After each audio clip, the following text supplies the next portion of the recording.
주시는 이 말씀은 마태복음 25장의 말씀인데 두 번에 나눠서 25장을 전체를 다 같이 다루지는 못하고 두 번에 나눠서 다루게 될 텐데요. 굉장히 잘 알려진 말씀이면서도 또 오해도 있고 또 이 말씀들을 적용하는 데 있어서 많은 어려움들을 겪는 그런 말씀이기도 합니다. 여러분들이 정말 주님 의지하면서 성령님의 도우심을 받아서 오늘 이 말씀 잘 정리하시길 바랍니다. 마태복음 25장은 세 가지 비유로 나와 있습니다. 그래서 열처녀 비유, 우리가 잘 알려진 대로 열처녀 비유, 그다음에 달란트 비유, 그다음에 양과 염소의 비유로 이렇게 세 가지 비유로 되어 있습니다. 이것은 24장에서 종말론을 말씀하시는 중에 결론에 이르러서 그러므로 깨어있으라 어느 날에 너의 주가 임하는지 너희가 알지 못합니다 라고 42절에 그리고 이러므로 너희도 준비하고 있으라 생각하지 않은 뒤 인자가 오리라 하셨는데 바로 깨어있고 준비하고 있음이 무엇을 의미하는지 또 이 비유를 들어서 설명하는 문맥인 것입니다. 그러므로 열처녀 비유를 말씀하시고는 그런즉 깨어있으라 너희는 그날과 그때를 알지 못하느니라 라고 말씀하시는 것입니다. 자, 깨어있을 것을 최우선으로 24장 45절에서 충성되고 지혜 있는 종, 즉 목회자에게 적용을 시키고 있는 것입니다. 그리고 25장의 열처녀 비유를 통해서는 모든 성도들에게 적용시키고 있는 것입니다. 자, 열처녀 비유의 주제가 준비하라라고 한다면 달란트 비유의 주제는 충성하라는 것입니다. 그래서 제가 준비하라, 충성하라 이렇게 제목을 삼았죠. 자, 그럼 먼저 우리 1절부터 13절에 나오는 그런즉 깨어있으라 그 유명한 그리고 많은 사람들이 또 마지막 종말을 맞이하면서 시대를 보면서 많이 오해하는 본문입니다. 오늘 여러분 명쾌하게 좀 정리를 좀 하셨으면 좋겠습니다. 그래서 우리는 본론으로 열처녀 비유 본론으로 직행하기 전에 이 비유의 말씀을 하시는 주님의 마음을 먼저 아는 것이 중요합니다. 왜 이 말씀을 하셨는가 라고 하는 거죠. 만약에 그렇게 하지 않으면 주님의 의도하신 바와는 다른 해석이 가해질 수도 있기 때문입니다. 그래서 대부분 우리들이 실수를 저지르는 것은 말씀의 본문에 말하려고 하는 그 의도와 이런 것들은 놓치고 일단 자기가 처한 상황에서 이 본문을 보고 바로 그냥 처리를 하려고 하는 거죠. 예를 들면 이런 겁니다. 예수님께서 병을 고쳤다 그러면은 이 병 고친 것이 왜 어떤 의미가 있는지 왜 이런 일이 일어났는지 이런 것들을 살피기 전에 이제 나도 병 고침 받는구나 하고서 그쪽으로 바로 해석하고서 안 고침 받으니까 실망하고 좌절하고 그렇게 많습니다. 그렇게 하시면 안 됩니다. 성경 그렇게 보시면 안 되죠. 잘못된 해석을 할 수가 있어요. 자, 그래서 고린도전서 2장 16절에 누가 주의 마음을 알아서 주를 가르치겠느냐 그러나 우리가 그리스도의 마음을 가졌느니라 한 점은 말씀을 상고하는 자에게 있어서는 언제나 염두에 두어야 할 중요한 말씀입니다. 2장 16절 기억해 두세요. 고린도전서 2장 16절. 자, 첫째로 먼저 우리가 좀 주님의 마음을 좀 살펴봐야 되는데 무슨 얘기냐면 이 비유는 주님은 반드시 다시 오신다는 것입니다. 주님은 반드시 다시 오신다라고 하는 것을 역설하기 위해서 이 열처녀 비유를 한 겁니다. 이를 위해서만 열처녀 비유나 달란트 비유는 존재의 의미가 있는 것입니다. 이걸 놓치면 주님이 반드시 다시 오신다라고 하는 이 의미를 놓치고서 열처녀 비유와 이 달란트 비유를 본다면 그 의미를 놓치게 되는 거죠. 우리 건이하고 우림이 그냥 예배 드리기 싫으면 나가도 돼요. 바깥에 가서 노세요. 예? 그래도 돼요. 괜찮아요. 자, 24장, 25장에 주님의 재림이 몇 번이나 강조되었는가를 관찰해 보십시오. 16번 나옵니다. 16번. 24장 3절, 27절, 30절, 33절, 37절, 39절, 42절, 44절, 46절, 48절, 50절, 그 다음에 25장 1절, 6절, 13절, 19절, 31절 16번이나 강조가 됩니다. 자, 하박국 2장 3절에 비록 더딜지라도 기다리라 지체되지 않고 반드시 응하리라는 확신에 거하는 자에게만이 주님이 하시는 비유의 말씀이 유효한 것입니다. 자, 그리고 둘째로 이 주님의 마음은 뭐냐면, 이 비유를 말씀하시는 주님의 마음은 그날과 그때는 아무도 모르기 때문에 이처럼 경계를 하시는 것입니다. 주님의 재림이 늦어지다 보면 웬만큼 정신을 차리고 있었던 사람도 느슨해지기 마련입니다. 이게 아직에 지금 제가 아까도 기도에다가 좀 담아서 하나님 앞에 올려드리려고 했던 그 발버둥을 쳤던 게 바로 그겁니다. 예. 웬만큼 정신을 차리고 있지 않으면 느슨해집니다. 그래서 여러분 모여야 됩니다. 자꾸만. 예. 정말 여러분 정말 부탁드립니다. 여러분 정말 자신 있습니까, 여러분? 정말 주님 오늘 저녁 때 오셔도 여러분 정말 주님 앞에 영접되어질 수 있겠습니까? 기쁨으로 영접되어질 수 있겠습니까? 우리가 이것을 이렇게 자꾸만 느슨한 마음을 갖다 보면 결국은 긴장하지 않게 되고 놓치게 됩니다. 그래서 깨어있으라는 겁니다. 준비하고 있으라고 주의를 환기시키는 것입니다. 자, 그리고 세 번째로 만일 깨어있지 않고 준비하고 있지 않는다면 어떤 종말에 이르게 되는가를 말씀하심으로 경종을 울리려고 하는 것입니다. 그러니까 비유의 중심 주제는 주님이 우리를 맞으러 다시 오실 때까지 어떤 자세로 기다려야 하는가에 맞춰져 있는 것입니다. 1절을 보면 천국은 마치 등을 들고 신랑을 맞으러 나간 열처녀와 같다고 말씀하고 있습니다. 어마어마하게 많이 오해하는 질문도 전 굉장히 많이 받습니다. 이거 그때마다 참 대답을 하려면 여러분 대답을 할 때 어떻게 해야 됩니까? 상대방이 들을 수 있는 그런 어떤 그 코드가 같이 있어야 대답이 되지 않습니까? 그죠? 예. 자, 여기 신랑은 주님을 상징하고요. 신랑을 맞으러 나간 열처녀는 믿는 자들을 상징합니다. 자, 예. 그런데 잘 보셔야 됩니다. 그러나 3절 4절을 보면 미련한 자들은 등을 가지되 기름을 가지지 아니하고 슬기 있는 자들은 그릇에 기름을 담아 등과 함께 가져갔더니 라고 합니다. 자, 주님은 이미 22장 마태복음 22장 2절에서 천국은 마치 자기 아들을 위하여 혼인잔치를 베푼 어떤 임금과 같으니라고 혼인잔치 비유를 말씀하셨어요. 22장에서. 그리고 지금 이게 25장이죠. 그런데 혼인잔치 비유에서는 22장 2절을 보시면 혼인잔치 비유에서는 초점이 누구에게 맞춰져 있냐면 임금의 초청을 거절한 데 맞춰져 있었습니다. 22장에는. 그런데 이 열처녀 비유에서는 등을 가졌으나 기름을 가지지 않았다는 형식적인 신앙에 초점이 맞춰져 있는 것입니다. 형식적인 신앙.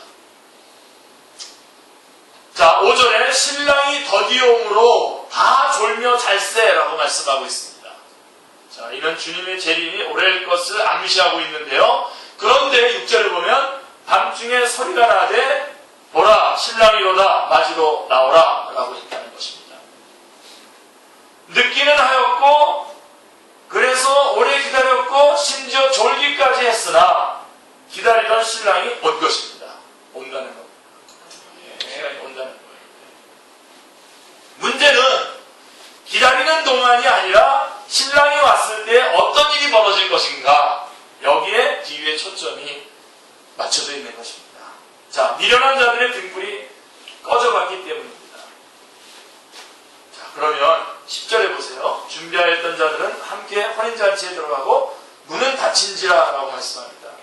주님이 이 비유를 말씀하시는 동기는 혼인잔치에 들어간 슬기 있는 자들에게 있는 것이 아니라 지금 미련한 자들에 대한 말씀을 하려고 합니다. 그렇죠? 초점은 미련한 자들에 대한 말씀을 하려고 합니다. 자, 달란트 비유에서도 충성된 종에게 있는 것이 아니라 게으르고 악한 종에게, 한 달란트 받았던 게으르고 악한 종에게 맞춰져 있죠. 초점이. 왜 그렇습니까?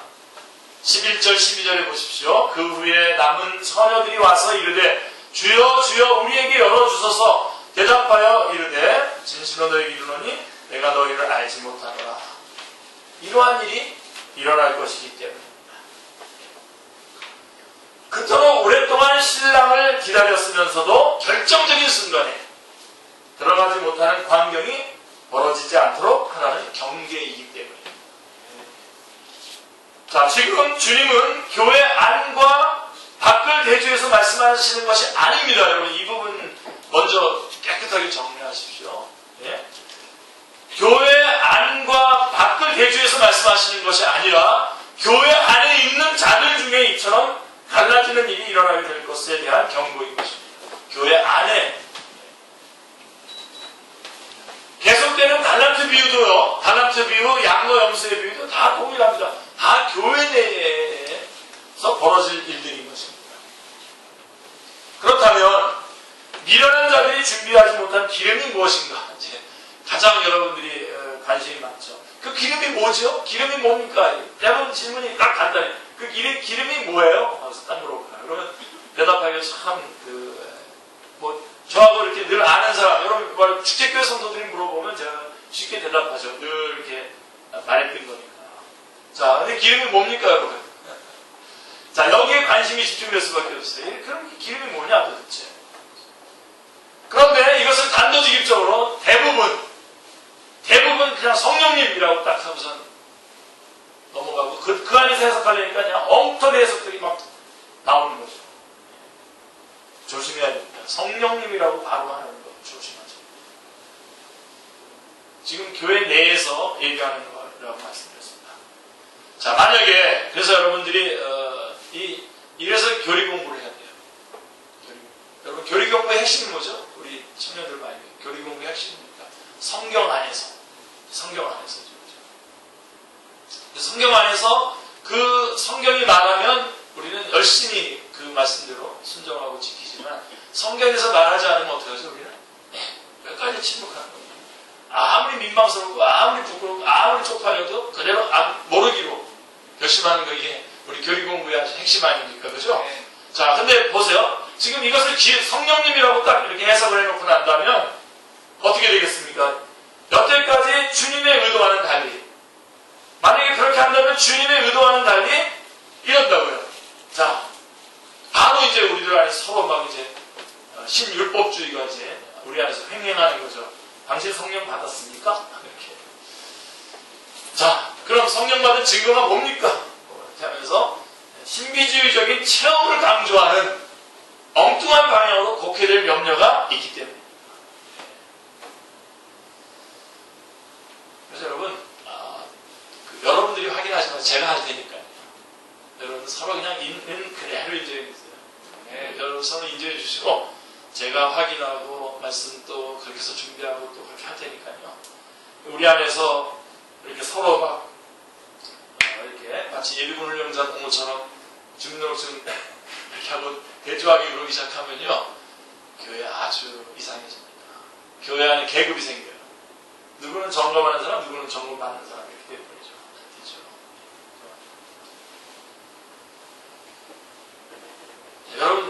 여러분 누가 제일 믿음이 좋은 겁니까? 지금 우리 축제교회 없죠? 여러분 안 떠오르죠? 떠오르지 않는 게 맞는 겁니다.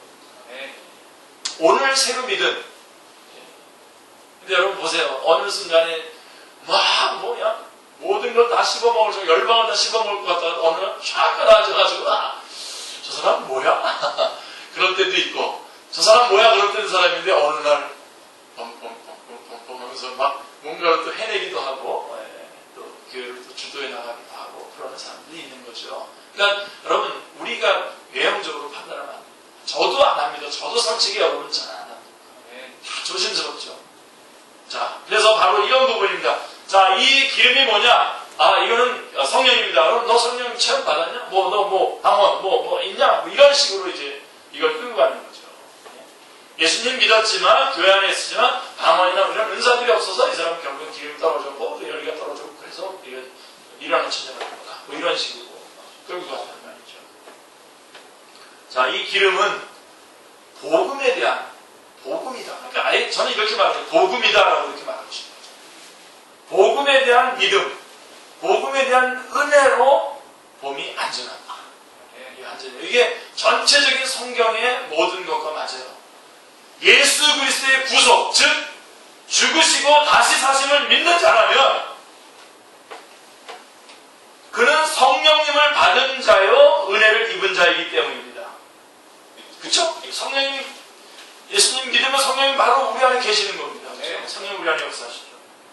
사도 바울은 이렇게 말했어요. 고린도후서 4장 7절에 우리가 이 보배를 질그릇에 가졌으니라고 복음을 뭐라고 얘기하냐면 질그릇 안에 있는 보배라고 표현하는 겁니다. 그러니까 우리는 지금 이 질그릇 안에 보배, 복음을 가지고 있어요. 그러니까 여러분 사실은 이 질그릇은 자꾸만 질그릇에다가 맺기하고 금맺기하고 그러지 마시고 질그릇은 깨져야 됩니다. 깨져야 복음이 자꾸만 드러나는 겁니다. 근데 요즘은 질그릇이 더 안 보이도록 그냥 바깥에 나를 치장하고 막 이렇게 하는데 막 그런데 아니 그런 얘기 지금 중요한 게 아니라 그래서 질그릇에 가진 보배를 복음을 질그릇에 가진 보배로 표현하고 있는 것입니다.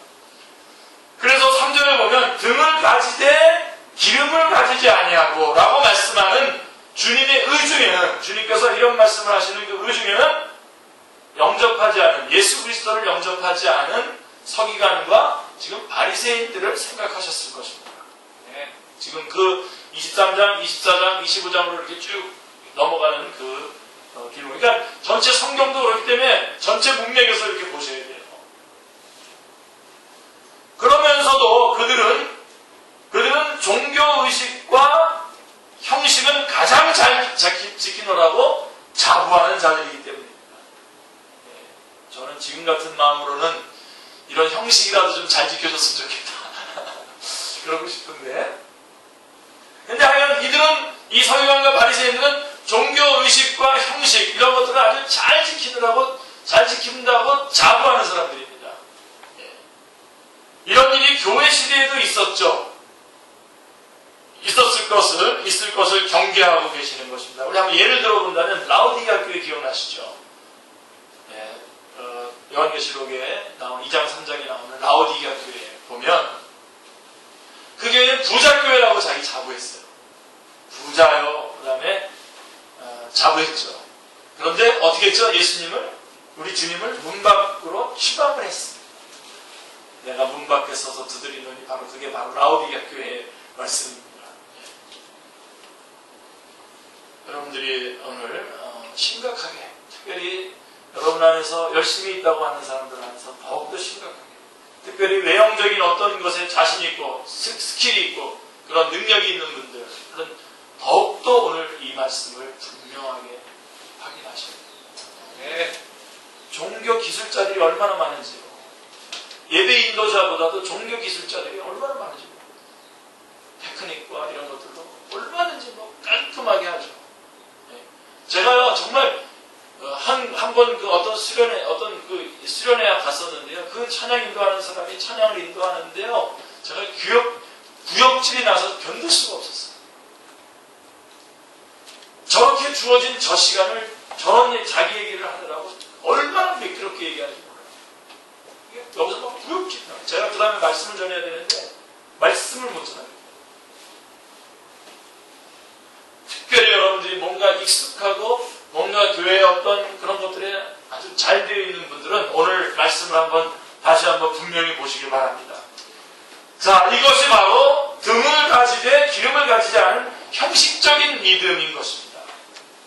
그러니까 아주 제가 솔직하게 얘기할게요. 그냥 딱 부러진 거. 미련한 다섯 처녀는 실상은 그리스도인이 아닌 겁니다. 그리스도인이 아닌 거예요. 그리스도인이라면 그렇게 할 수가 없어요. 이 점이 12절에 진실로 너희에게 이르노니 내가 너희를 알지 못하노라. 우리 주님께서 내가 너를 알지 못하노라 라고 하신 말씀에서 드러납니다. 어떻게 하면 바른 믿음을 가질 수가 있습니까? 어떻게 하면 이런 비참한 결과를 초래하지 않을 수 있습니까? 어떻게 하면 모든 성도들이 슬기로운 다섯 처녀와 같이 될 수 있습니까? 14장에서 먼저 말씀하신 충성되고 지혜로운 지혜 있는 종의 비유와 관련이 되어 있습니다. 충성되고 지혜 있는 종이 되어 주인에게 그 집사람들을 맡아 때를 따라 양식을 나눠줄 자가 누구냐라고 이렇게 말씀하고 있지 않습니까?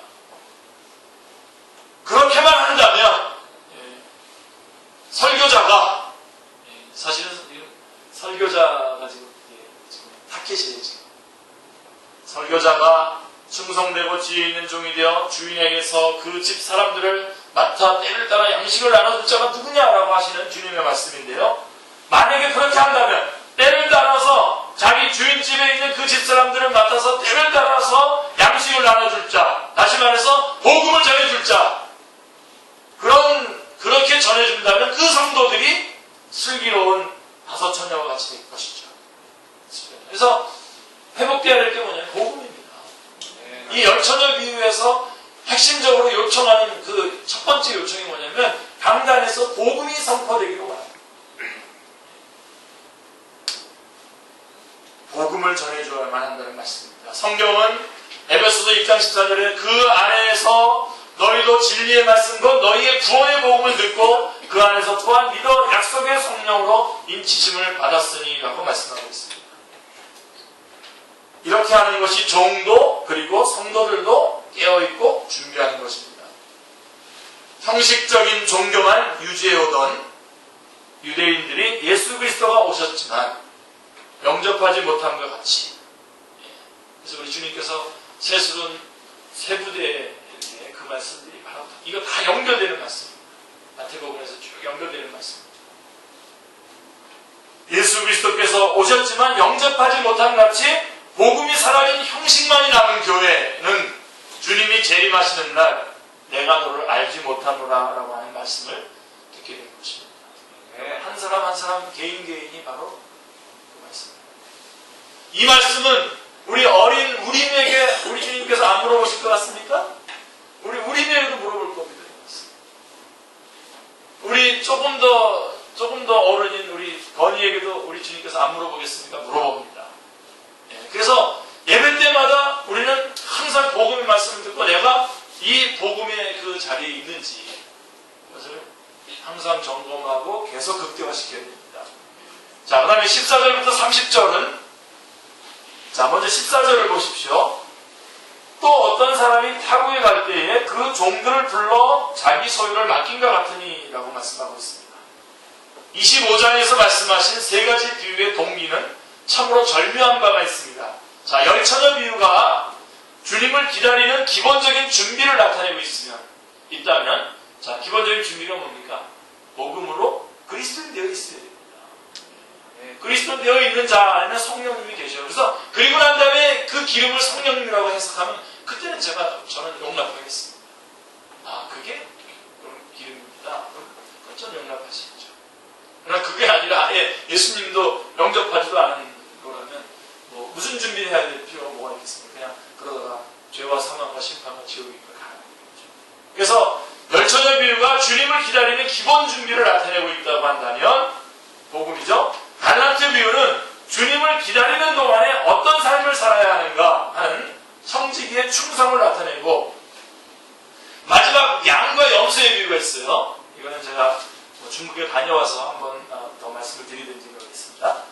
마지막 양과 염소의 비유는 제목이 말해주듯이 주님이 오셔서 시행하게 될 영원한 심판을 말씀해주고 있습니다. 그래서 양은 오른쪽에 있는 양은 천국으로, 왼쪽에 있는 염소는 지옥으로 이렇게 말씀해주고 있는 것입니다. 자, 달란트 비유에는요 아주 확고한 골격이 있어요.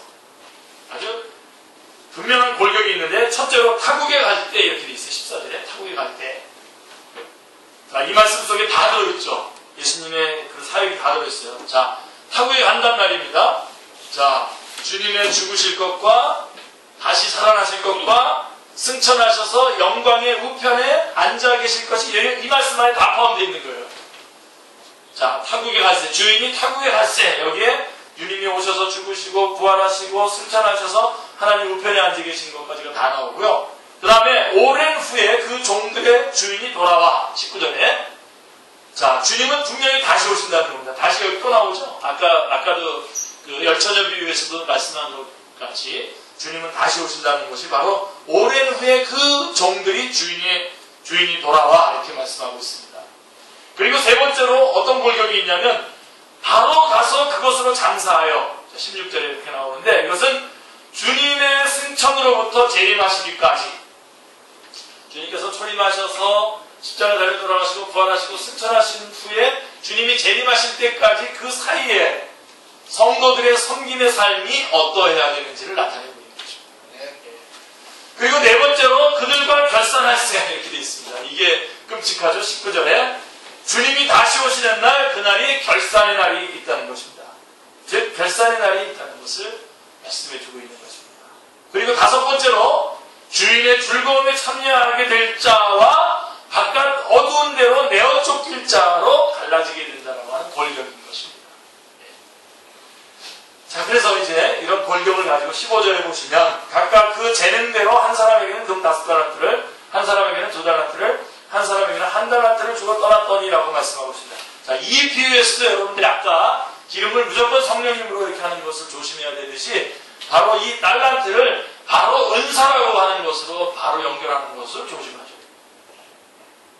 이 비유를 다룰 때도 달란트를 은사로 보고 5, 2, 1를 강조하는 일을 조심해야만 합니다. 사실 그게 강조점이 아니에요. 이렇게 하면요 부작용이 일어납니다. 그래서 어떤 부작용이 일어나면 고린도전서 얘기 잘 나오죠. 12장 15절에 보면 만일 발이 이르되 나는 손이 아니니 몸에 붙지 아니하였다 라고 하는 자기 비하, 성도들 안에 자기 비하가 있게 돼요. 이 비유를 잘못 적용하면 반대로 눈이 손들어 내가 너를 쓸데없다 라고 하면서 자고하는 일이 일어날 것입니다. 그래서 몸 가운데 분쟁이 일어날 수 있기 때문입니다. 그 부분이 강조점이 아닙니다. 그렇게 된다면 이것은 주님이 원하시는 바가 아닙니다. 이 비유를 말씀하시려고 하는 주님이 원하시는 바가 아닙니다. 그러므로 달란트를 은사로 국한시킬 것이 아니라 14절을 보십시오. 자기 소유를 맡김과 같으니라고 하는 주님, 그 주인이 자기의 것을 맡겼다라고 하는 것이 중요합니다.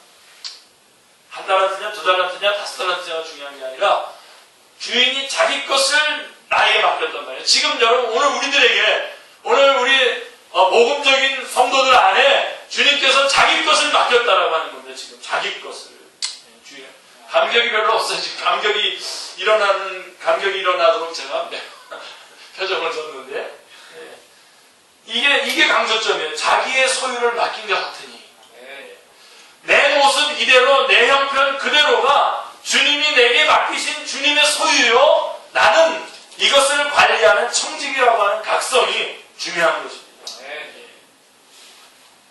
은사만이 나의 주님의 소유가 아닙니다. 여러분 은사만 주님이 우리에게 주신 은사만이 주님의 소유가 아니라 우리 전체가 주님의 것입니다.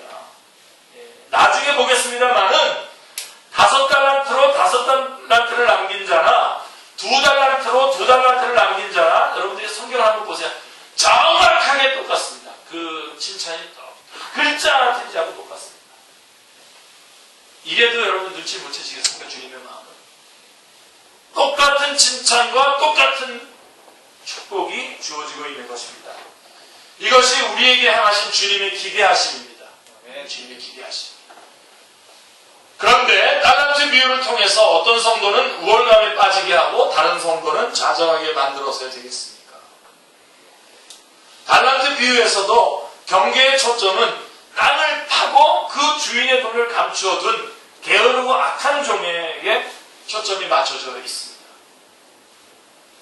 이는 그가 예뻐서가 아니라 예뻐서 초점을 맞춘 게 아니라 이렇게 되지 않게 하시려고 하는 주님의 염려 때문입니다. 염려란 말을 쓰는 게 맞는지 모르겠습니다만 하여간. 자, 그렇다면 어째서 1달란트 받은 종은 장사를 하지 않았습니까? 이게 이제 우리가 물어봐야 되겠죠. 초점을 잡아야 되겠죠. 자, 왜 1달란트 받은 종은 장사를 하지 않았습니까? 나중에 우리 청년들 모여서 한번 토론도 한번 해보고 그러면 좋을 텐데. 자, 무엇이 잘못되었습니까? 성경에 보시면 성경 안에 답이 있어요. 이 점은 주님은 그의 입을 통해서 나타내 보여주시는데 24절에 보시면 뭐라고 되어 있습니까? 달란트 받았던 자는 와서 이르되 주인이여 당신은 굳은 사람이라 심지 않은 데서 거두고 해치지 않은 데서 모으는 줄을 내가 알았어. 지금 이 한 달란트 받은 사람의 문제가 바로 여기 있는 거죠. 그가 헌신하지 않은 것은 주인에 대한 인식이 잘못된 거예요. 주인에 대한 인식.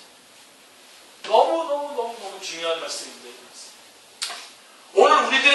오늘 우리 그리스도인들, 우리 정말 믿음으로 복음적으로 이 하루하루를 살아가고 있다고 하는 영적 전쟁의 현장에서 싸움하고 있는 여러분들의 안에서 일어나는 문제 중에 가장 큰 문제.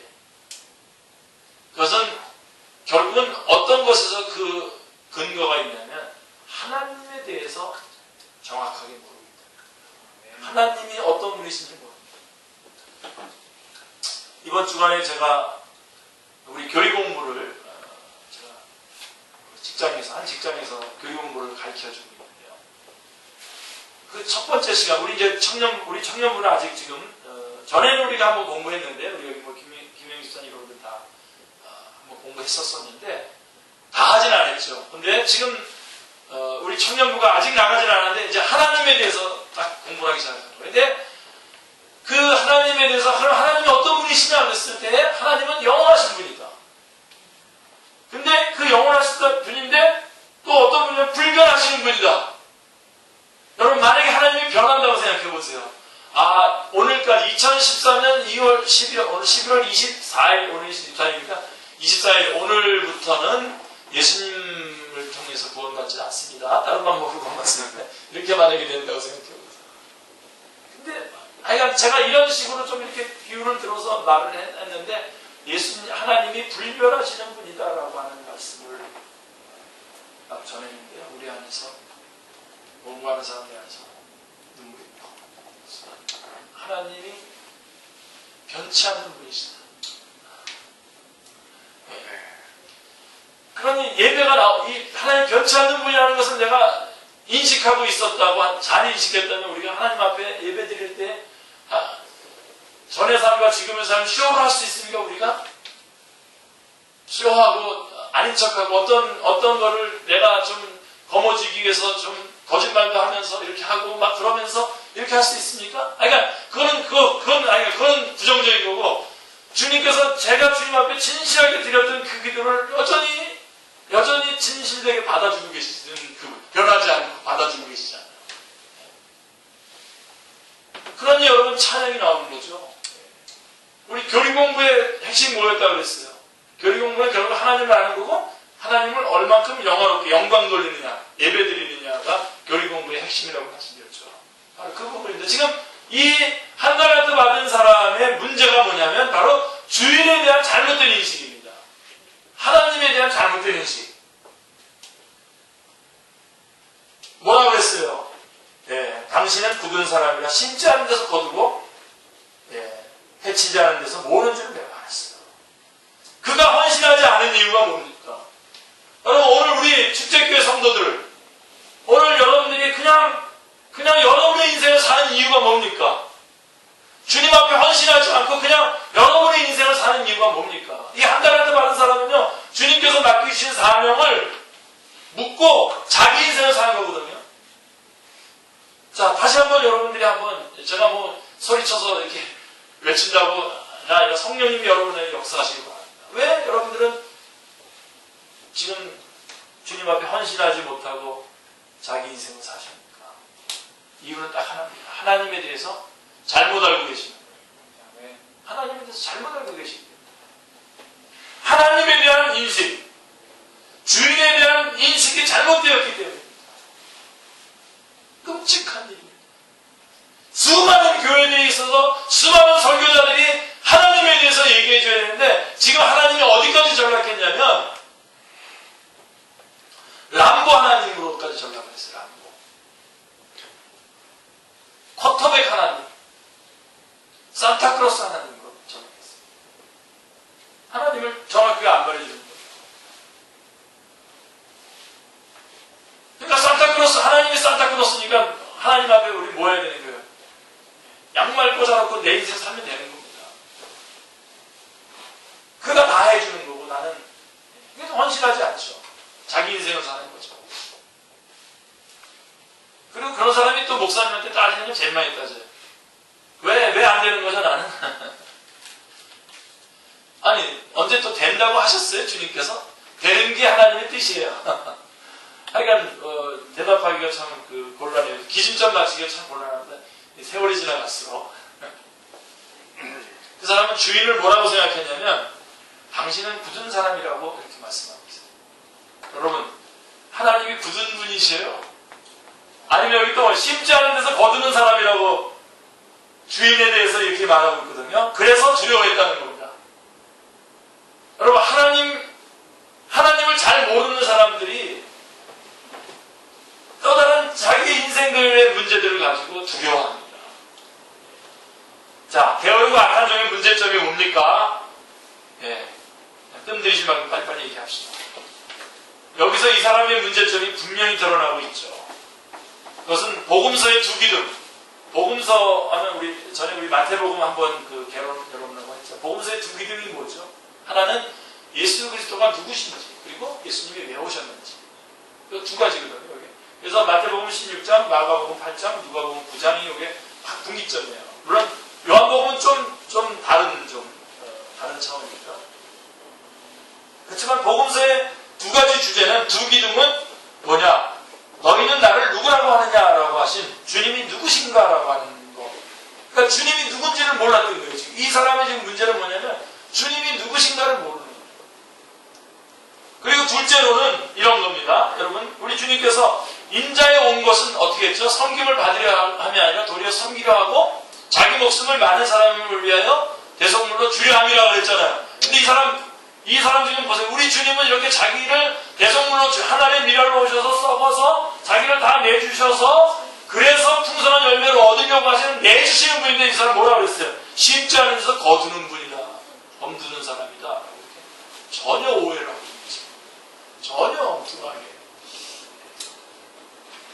주님이 오신 목적, 즉 주님께서 우리를 위해서 이루어주신 구속의 은총을 모르고 이 두 가지를 모르는, 예수님이 누구시며 왜 오셨는지를 모르기 때문에 이게 본질적인 원인이었던 것입니다.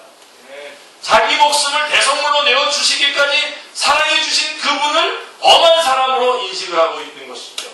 그리고 하나님의 일로 오셔서 죽으심으로 많은 열매를 맺게 하여 주신 그분을 심지 않은 데서 거두는 자라고 알고 있었던 것입니다.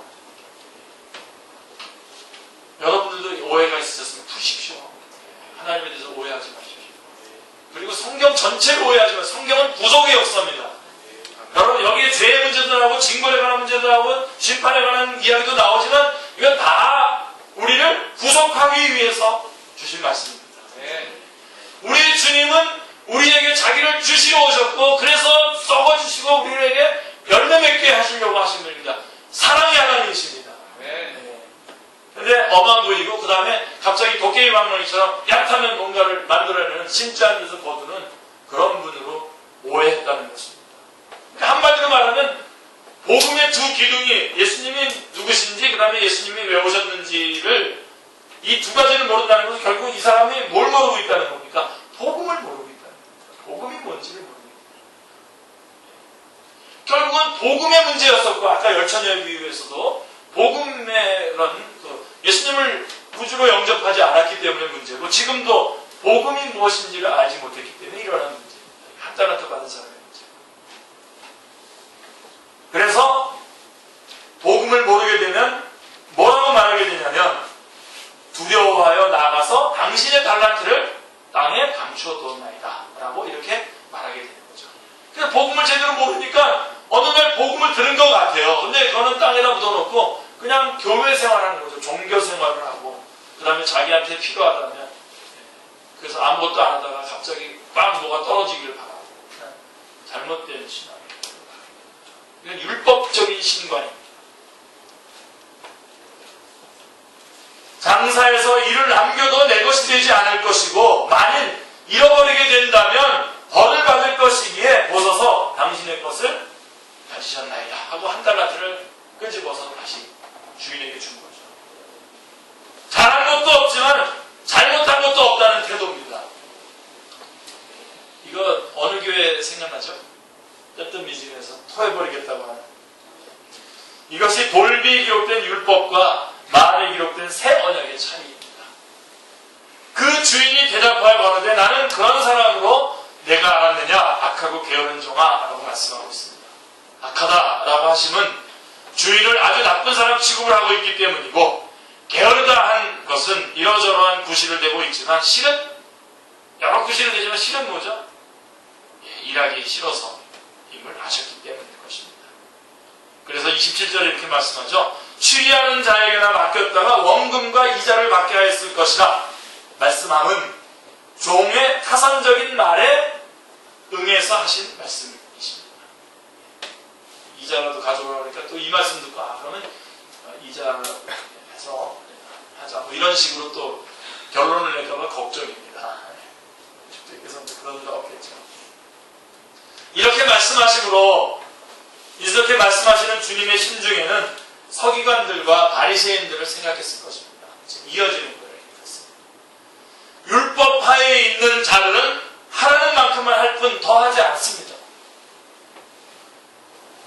여러분 이렇게 신앙생활 하지 마시기 바랍니다. 또 하면서도 감사해서 하는 것이 아니라 벌 받을까봐 두려워해서 나아지 못해 하는 것이죠. 참 어렵습니다. 그런데 심각한 문제는 신약교회 안에도 이런 잘못된 신관과 윤리관 위에 서 있는 사람들이 있다는 점. 벌을 받을까 봐서 주의를 지키고 100배로 받기 위해서 11조를 드리는 투자의 일환으로 11조를 드리는 사람들은 많이 있는 것입니다. 그에 대한 처방이 뭐죠? 답은 딱한 가지. 여러분들이 이구동성으로 한마디로 다 맞춰 주셔야 되죠. 뭐가 전달되면 됩니까? 강단에서 뭐가 선포돼야 됩니까? 복음. 바로 그에 대한 처방이 뭡니까? 복음입니다.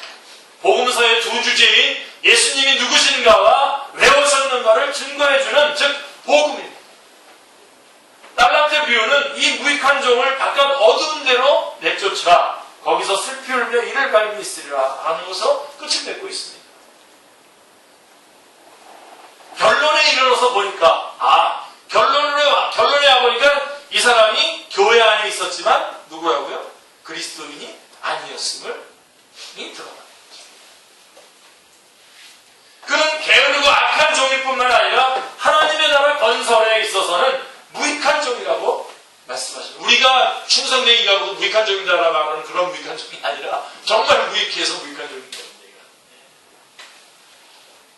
아니 그러면 앞에 무익한 거는 또 뭐 약간은 유익한 게 있는 겁니까? 그런 뜻은 아니고요. 지금 여기 성경이 그렇게 말하고 있어요. 이 무익한 종을 바깥 어두운 데 내쫓으라고 말씀했거든요. 자, 여러분 이 사람의 책임이 누구에게 있습니까? 그 책임이 누구에게 있습니까? 그럼 무엇 때문에 이를 갈면서 분해하고 있습니까? 저는 다만 이 복음을 전해주지 않은 설교자 때문이 아니기를 바랄 뿐이죠. 여러분들도 여러분 알고 있는 사람들에게 복음을 전해줍니다. 결국은 복음을 전해줘야죠. 친하게 지내는 거 뭐가 중요합니까? 아무런 여러 가지로 우리 관계를 맺고 살아갈 수 있겠지만 결국은 그 사람과 나와의 관계 속에서 내가 복음을 전해주지 않고 복음을 말해주지 않는다면 그 사람과는 별로 관계가 없는 겁니다. 복, 한 달란트를 받았다고 하더라도 바로 가서 장사하는 우리가 주인의 즐거움에 참여할 착하고 충성된 종입니다. 할렐루야. 네. 기도하겠습니다. 하나님 오늘 열처녀 비유와 달란트 비유의 말씀을 통해서 다시 한번 복음이 얼마나 소중한지, 예수님께서 누구신가와 예수님께서 왜 오셨는가를 정확하게 알고 있는 것이 얼마나 중요한지를 다시 한번 저희들에게 가르쳐 주셔서 너무나 감사합니다. 특별히 하나님, 저희가 하나님을 아는 일에 하나님께서 저희에게 보여주시고 저희에게 나타내 주신 그 계시해 주신 하나님의 말씀을 통해서 하나님을 충분하게 아는 것이 얼마나 중요한지 다시 한번 저희에게 가르쳐 주셔서 너무나 감사합니다. 저희가 하나님을 잘 알게 하여 주시고 아는 만큼 주님께 영광과 찬양을 올려드리게 하여 주시고 그렇기 때문에 주님 앞에 마음껏 헌신할 수 있는 자들로 저희들을 준비시켜 주시고 충성된 자로 사용하여 주시옵소서. 주 예수 그리스도의 이름으로 기도드리옵나이다.